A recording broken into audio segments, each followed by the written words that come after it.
adofo ne etie fo amhwe me da mu nyina amase ngiri se obadaroma ho ye se de meso me ho ye ade achi bem de na de bia ne emu nsensem nsem foforo na de bia edi akoniaba nsem a emu do etifo ebentuma gibe ne nkuti nsem a eden agi ne ho mina emra na saa semi esi mfie mpino ene aduo no beto sese mfie nu machi no na bantie Kevin Taylor wo maaye na sentem na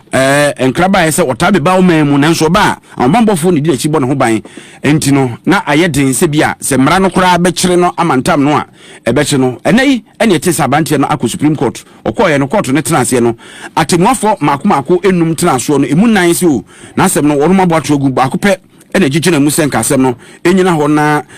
nano yaya wo de ko atemuafo so no omo emfa enye eho ebibi se meka say de Kevin Taylor wonya ni tri edidim na Reverend Team for Jonah be se ene nan enie wo de eba betu dwa se abantie na ba be wuro man mu a omampani be de akire na traye a o menye siama no ne fie eho ne de na kwakwakwosha asrafo ebo no ho ban na enei Reverend Team for Joy Mashib Jenny Boma for was since out or sign a ranking member Emma a Defense and Interior Committee no actually say omei ye nneoma bia ense emfata kra na se obia se bi wodi boni ente se di mpanimfo nyina atem ye bema omei mra ene no adie no omei mu mpanimfo a se bi omo ho so mere se mra de be na adwuma no omumom ena ebo no ho ban dia na akwa yasem kese a wo se hwani biem sanse kemem kemi ne de gura topra da bi ye betre yese e wa awrehum pa ansa ne ye bekọ eye Reverend Team for John ne so no na hwede ne ogina mu omanfo wo afia Isaac bu amanyako e kasae e kire mu se omemra no ye de fi pa na twehwe ho wo de asie ho clearly shows you the abuse of power, the abuse of our judicial processes, the lack of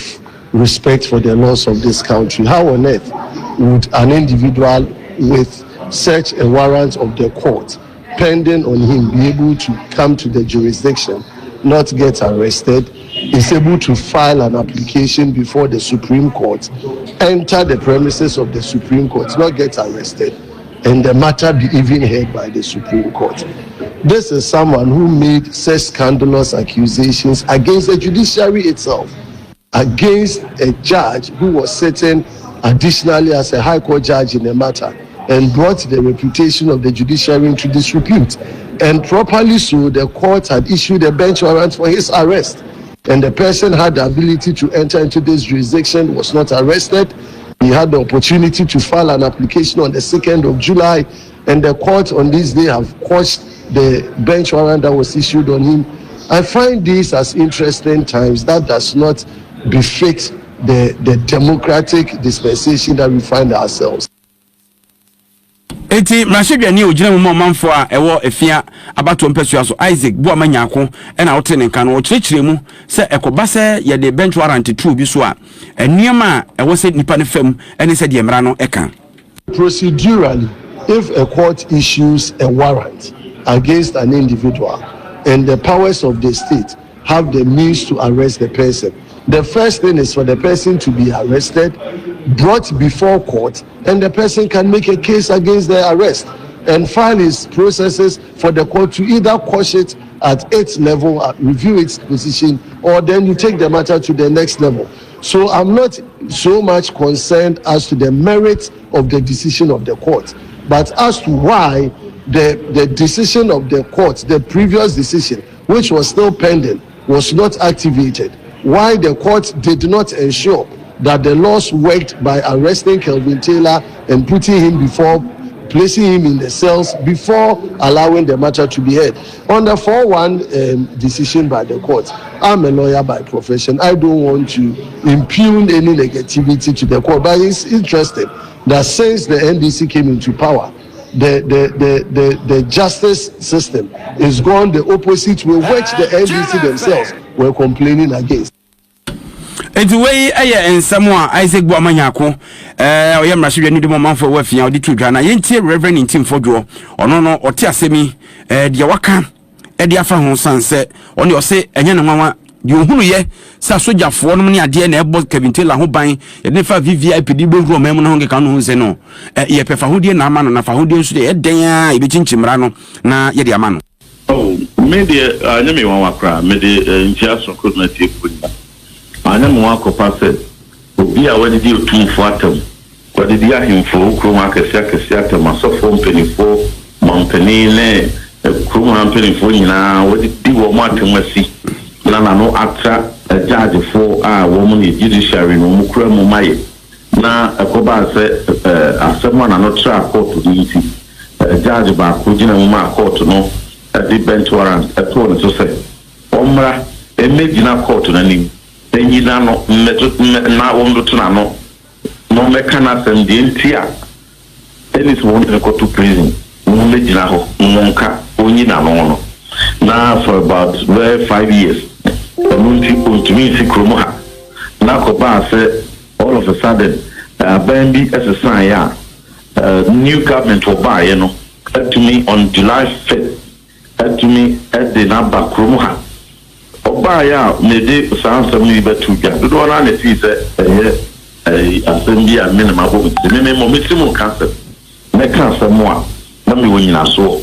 Make cancer more. I dare no create do sabi. Name me transfer and find your head. Eti Reverend Intim Fodjo ne nsɛm kakra waka ede afa bante Kevin Taylor nsɛm no ho sɛ de asi na nyɛ ne wanwa agya de baba na aba no kachi suafo hwɛ atenten ne so no ane ayine wono ana meka sɛ watcho krata tenten de aba beto abɔntene kyerɛ mu sɛ enipa nso bi no mu gina mmara no a Dr. Kwabnadufo ka ho afa wo mai bank a yɛ dadan ni keka kan nyina bɔ mu ma wi ase enipa bia kwa akɔdam a ebinom so eda so gina mmara no ni nyina ne sɛ wo mo adwuma mu di ye no aban hu ne sɛ wo mo abɔma yi ka sika fam nsase nti wo so onum tua na krata ebeda abɔnten pɛ na manfo ahyase ka ho asɛm Dr. yi ne kyerɛ mu sɛ de anti a wose nyina sɛ asɛm a na nkampanimfo yi ɛbɔ wɔnom ya wɔnom kɔ mu gina mmara no a kɔɔto twetwe wɔn no nyinaa no wɔn ade mmara bi to hɔ ma wɔn nhyehyɛ bi a wɔn adi so kakra ne nyinaa ne sɛ sika na wɔn nsɛm a wɔso mu tua ma aban no wɔn ahyase atuatua bi akɔ n'anim na wɔhwɛ nneɛma din a sɛ wɔn ne sabɛka ne sika ɛne sɛ wɔn bɛkɔ akɔ dɛm no mfa so bɛn na bɛba so tini wɔn ne sika no ane ɛbɛgye ti kakra sɛ de sika no susua bi wɔn de to hɔ sɛ wɔn ntua nkoduro na fa asɛm no yɛntwa mu no threshold no wɔkyerɛ sise deɛ duru kora kyɛ sɛ ɛyɛ atra ɛno ntina ho bɛhia sɛ aban lɔya pani de krata bɛkɔ akɔma court sɛ saa mpanimfo asɛm a yɛdie no yɛntontwene baabi wei ɛna mmarahyɛ badwani ma ɔmanfo a wɔma nhyia anaafo abatɔ mpɛ so asoɔ nana agye bawua lɔya san yɛ mmaranim ne yɛde to dwa sɛ aban lɔya pani agyina yɛ a wasie ne anama a wɔtuo no ɛyɛ papaapa ɛsiane sɛ asɛm no koraa ɛberɛ di kan yɛbaeɛ no Dr. Dufoɔ atwerɛ krataa de kɔma mpanimfoɔ sɛ nananom deɛ kɔ nyinaa deɛ ama sika korabea no ahwehwɛ ne sɛ wɔn mu a no mo hwɛ sika korabea no so mpanimfoɔ ka sɛ mpuna na epunu board members no wɔn mo ayi bosia firi mu ade kɔyɛ japadeɛ bi na japadeɛ no ibu nkonta nyinaa no yɛtɔn a sika no betumi atua ka no nti betumi a ka munyi ntum yɛntua sika no ma mo ɛna abandada no twi na ni sɛ dabi mbɛgyina mmara no ɛna osunsum ya de kɔ gyina mmara no na sabra no nkomu sie gyina yɛ nei wɔn asie ya kasa asɛm no sie na nka hu nya sɛ kɔkɔ to bia nanso sɛ nyɛ abalo yɛ pani foforo aba na ɔse saa nneɛma ɛkɔ so no nyina no hu ni sɛ ɛmmoa ma sika no mu na bɛboa nti ɔbɔ akɔgye sika no na yɛgya wɔn mama abɛpɛ sika no bi abɛsɔ so deɛ a ne kwan so ano lemom ɔmra bɛkyerɛ mu kwan yɛ ɔmo fa so ne hyehyɛ ahodoɔ ɔmo yɛ a akɔ wie sei no na Ghana fo nyina nti aseɛ so sɛ asɛm no ba foforo no wohwɛ obi te sɛ Dr. Dofo a ɔkyerɛ letter FM kyerɛ letter kan sɛ sika no board members no ana sɛbi ɔmo bɔ besia adekora ɔmo di sika no yɛyɛ no ɔmo list properties ni nyinara na list yɛ no kan sɛ ɔmo yɛ ready so ɔmo bɛtɔn properties no na ɔmo di atuaka mimi na gye me sɛ ebra saa krata no ɔkyerɛ yɛ no nanka ɛwɔ sɛ yɛ ni dealing in good faith from that point sɛnka properties no kura na government no bɛfa kwa bi so a take over na one value properties nanka sɛbi ɔde ateka no so bi na afei yɛhu yɛ way forward a ɛnka mefo sɛ no na ɛyɛ na ɛhu hia sɛ ɛde kwa bi ɛkɔfa so ɔnom ne adeɛ no na madwene me sɛ ɛboa ɛtumi bi deɛ before say arrangement attorney general na yeno is the best way to go. You must form my detail. Lawyer Nana Jeberua, one of Emma Shebe Jenny de Monfort or Manshia, and our father to Empesa Sonine and out, you know. Yet from Yugoslavia or member of Fee, and a day, and Ababa or Twaba, Ede Emano, Ewa Blikumanov, so Yam Rashibi Jenny, a Rabna Obe, a Mamra Quanso, a Omogini to Muman, so a Fenemusaye, say Obejina, a young month for Wablikumanov, and Nemu, Sem Rashibi Jenny. Na, si say, Basse, we saw you know. Na ma NDC amanyukom na hwe mfo na ba ye wo ha e de wotwe N9 184 eti abedwafo no mo ye wo ha hanu aduoso enum no usu ububu mu a na se ubu miensa a emu mienu de omo afa ebroni friend to third majority no manya wie na wo ye omenya mamra no a niba bebre wo no mu a emra no betimi asesa na uhia eye sa to test no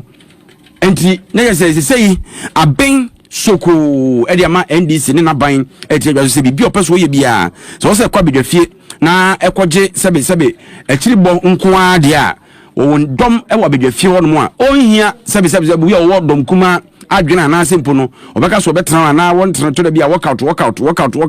ezeri omo work out kura na enko ba bia kyese aso tobo ede abo osonata so no na asemi na yewura ono ne achiamehene ewo memra hye Albans Mana Kingsford Babin ede atu edwa se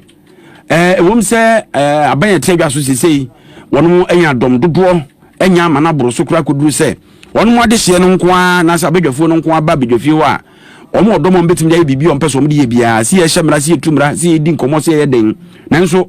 omo hwe edom na omo nya no so emfa nya de omo pe bia wono obegine pinti ahwesa bre bia no pepepe ye eye na dwuma na bibi omo ye bia so ade a you, when you are given this mandate, must act as the father and mother of the nation. So you must have the patience, you must have the tolerance to listen to the other side. I hope and pray that this exhortation from both presidents, His Excellency Jerry John Rawlings and His Excellency John Dramani Mahama, will be taken by you. We must allow our colleagues in the minority to have their say. Please, as leaders, you must understand why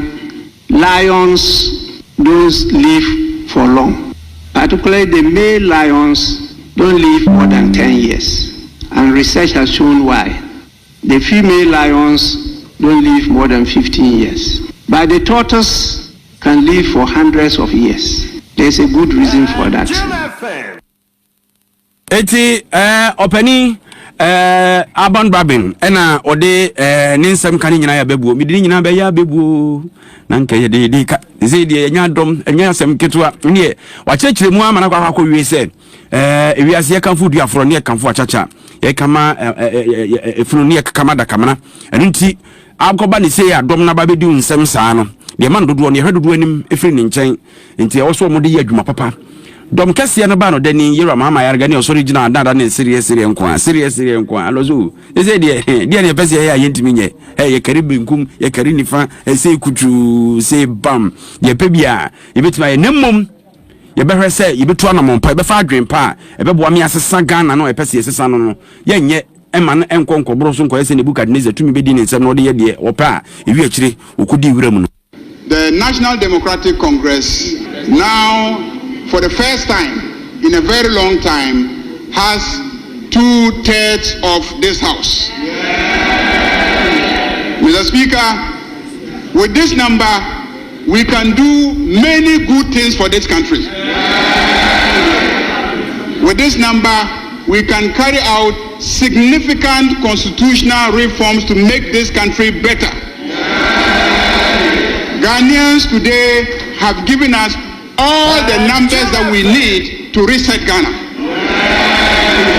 And indeed, Mr. Speaker, I want to assure Ghanaians that what President John Dramani Mahama said when he was being sworn in still stands, that the National Democratic Congress will not abuse the majority given to it by Ghanaians. We will use it wisely, we will use it properly, and we will make sure that these numbers inure to the benefit of Ghanaians. we onumunyanfo mahama yarega oye dom kese ne ba no dani na otese wokasa no ana nsan se omanfo edition enam behwa okoto fam wa wo se bo no kakra beguso ni nyina ne se eto bi wo ha yeto din se dumso levy yesi ade beboa na wo mai nyina mahode ho nsem yede atoto kakra nti ototo abaako a sidi baako ne yede beto so amawo na ene dom ko ama mra hye begafie bu afu papa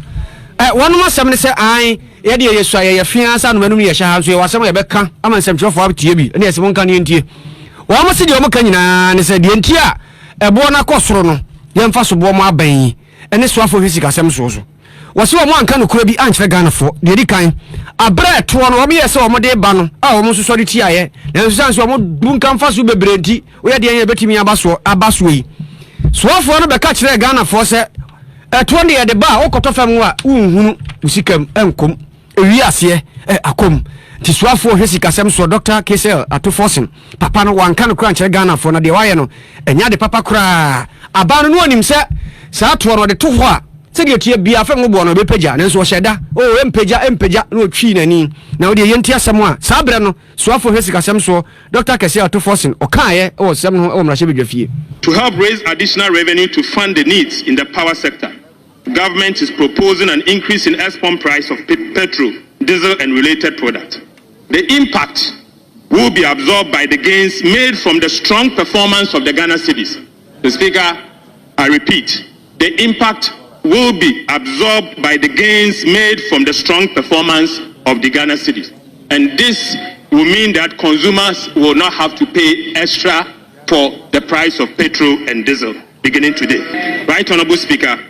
our simulations suggest that there will be no increase in the export price of petrol and diesel in the next window beginning today. Eti anya chiame oni masem kan o se na wasomu a se de woto yere so afo resika sam so Dr. KSL atofosin na woto se waka no se wo kwa akoto fam a sa sika ye to ye de bai uhunu ensunei wo hunu na wo ko mrahye bedwafie dom kuma na fam pani akasafa nyama hoden ne ho osan ye mrahye bedwadi mamanfo kwa bre atifi abato mpeso aso Collins adomako mensa ena o se ena da ho no ye kan se asama so afo eka nyanya no kore ensunsuanso no omanfo atofam no ombehunu sa ensunsuanso no nanso no ose yeboa ene Ghana ni bia otofam no okwa wo hunu sa ensunsuanso no aba ne so enye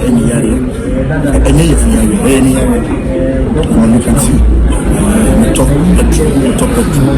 The last 2 weeks, petrol now told the price. There's also one that's the kicking. We've seen the difference. It's not arguing now we can afford the increase in the levels will not lead to an increase at the price. I'm sure say your point you make as a minority will be indicated. Nanka, your person we should any immediate say will be indicated. That is not our wish. Because our wish is to ensure that the prices are brought down for Ghana and India. Unfortunately, Mama Yensa may kind of Collins adomako mensa ye mrahye bedwani de ma manfo afigya kwabre atifi ono akro no mrahye bedwafia bedwako hwa nyama hodene yeso wo so bi wone deputy ranking ne na hotiye no yanto aso nansa adwadifo ekam se dollar no abafomu se wodaye echese yano fafa kwa na yedi adonwere na ebi ngoyen dollar no ewo fom ewo nkrata asoso ukodwa so a wonya bi adwadifo ne pebi akra nyama omo so munya eno no so agu eso na opani bi susu di bia babahwemu a eya no yi a wode madwadifo nansa na yebetie opani nasem no adwadifo ne so a ebi su ye ewo adom fm kasafidie so abra eno om didi nkomo no ne ade no wode enra akra bo so kan yetisi mu no na omo ekam